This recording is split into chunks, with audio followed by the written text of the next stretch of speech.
Welcome to the Bible Forum. It's July 21st, Sunday night, 2019. We're here every Sunday night, whether you are or not, to regale you with events that have taken place in the news and in culture this week that are of biblical warrant. This is a story about earthquakes within the last 48 hours. Now, I wrote that a couple of days ago. So it's about 72 hours or more. We have seen large earthquakes going off like firecrackers all along the Ring of Fire. You know what the Ring of Fire is, right? Starts in the tip of South America on the Pacific side and works its way all the way up the coast of North America, Alaska, over to Russia, down the other side with China, Japan, works its way through the Philippines down to Australia. That's the Ring of Fire. This is tectonic plates that are moving. It may be there's a giant tectonic plate, I don't know, but there have always been a lot of earthquakes and volcanoes along this rim, and that's where it gets its name. In recent days, a magnitude 6.1 quake hit Japan. At the same time, a 6.6 quake hit Australia, and a 7.3 earthquake hit Indonesia.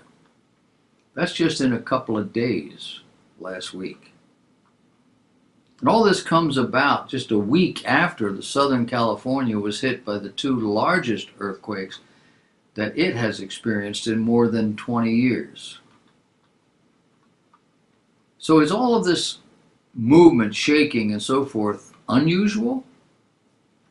Looking at the entire globe, we have averaged 193 earthquakes of a magnitude of 1.5 or greater per day just in 2019, and it's only July. Now that's a high number, but that number pales in comparison to what we have witnessed globally over the last week. Within the last 7 days, our planet has experienced an average of more than 677 earthquakes, registering a 1.5 magnitude or greater every day. That means the number of global earthquakes right now is more than 3 times the normal rate. Anybody telling you that? And the number of very large earthquakes is at a frighteningly high level, according to scientists. U.S. Geological Survey says there have been 121 earthquakes of at least magnitude 4.5 around the world within the last couple of weeks, and that includes a magnitude 6.1 that just hit Japan. I didn't hear about anything hitting Japan, did you? Incredibly, that the Japan quake brought the number of global earthquakes of magnitude 6 or greater that we've seen so far this year up to a grand total of 84. Last night's quake brings the total major quakes of magnitude 6 or greater to 84. Incredibly, all but 7 of them striking the Pacific Ring of Fire. The last 38 major quakes this year, going back to the 3rd of May, have all occurred along the Pacific Ring of Fire. And just last Sunday, we had to add 2 more to that total. The first actually tied the record for the largest earthquake that Western Australia has ever seen. The equally largest earthquake recorded in Australia has hit off the Kimberley coast, shaking items off shelves and stunning local residents who had never felt a tremor before. The 6.6 magnitude undersea quake struck at 3:39 p.m. on Sunday between Port Hedland and Broome, according to Geoscience in Australia. The second was even larger. The magnitude of 7.3 earthquake hit Indonesia on Sunday, sparked a tsunami fears that made headlines all over the globe, except here. A terrifying 7.3 magnitude earthquake has sparked panic after it rocked the remote Maluku Islands in eastern Indonesia.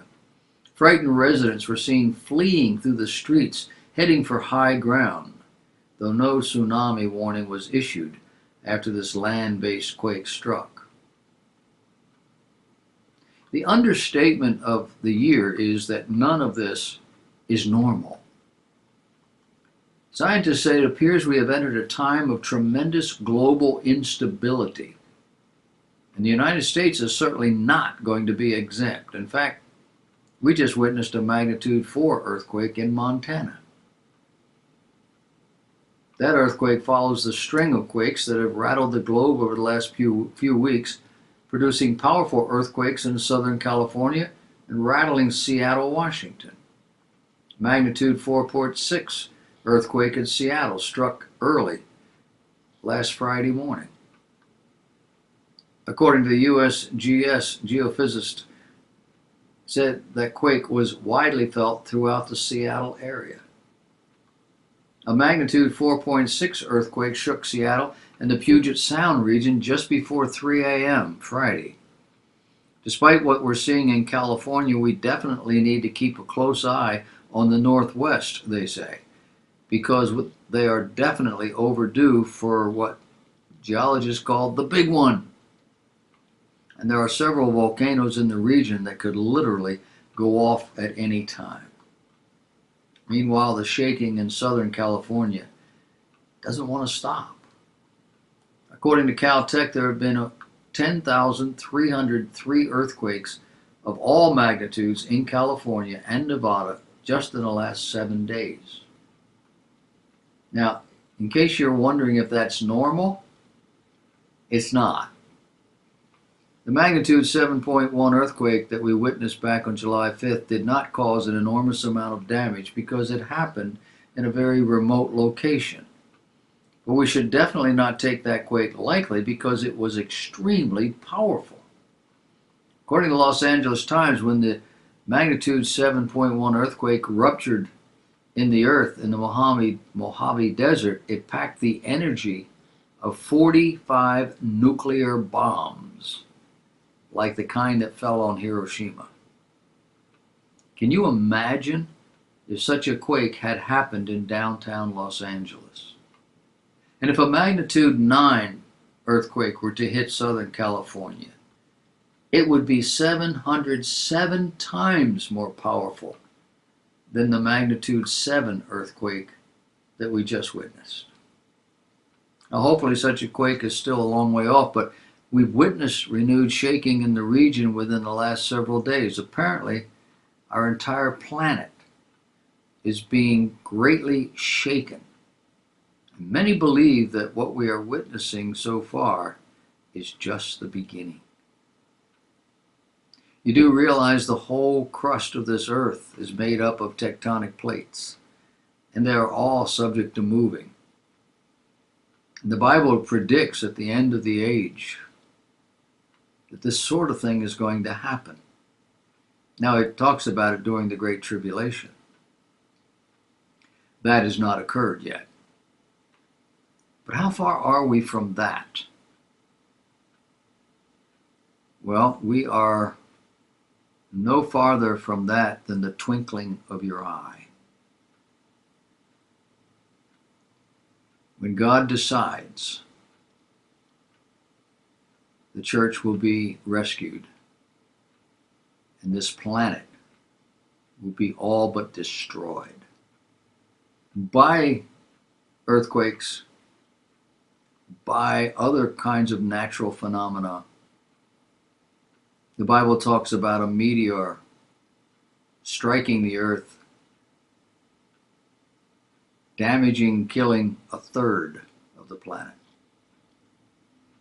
And that doesn't include the wars and the famines and all the other terrible things that take place in a very short period of time before Jesus comes. Maybe that God is giving us a little warning. Kind of a, what do you call it when you go to the opera? You get the overture. Maybe it's like, see, it could happen. Are you ready?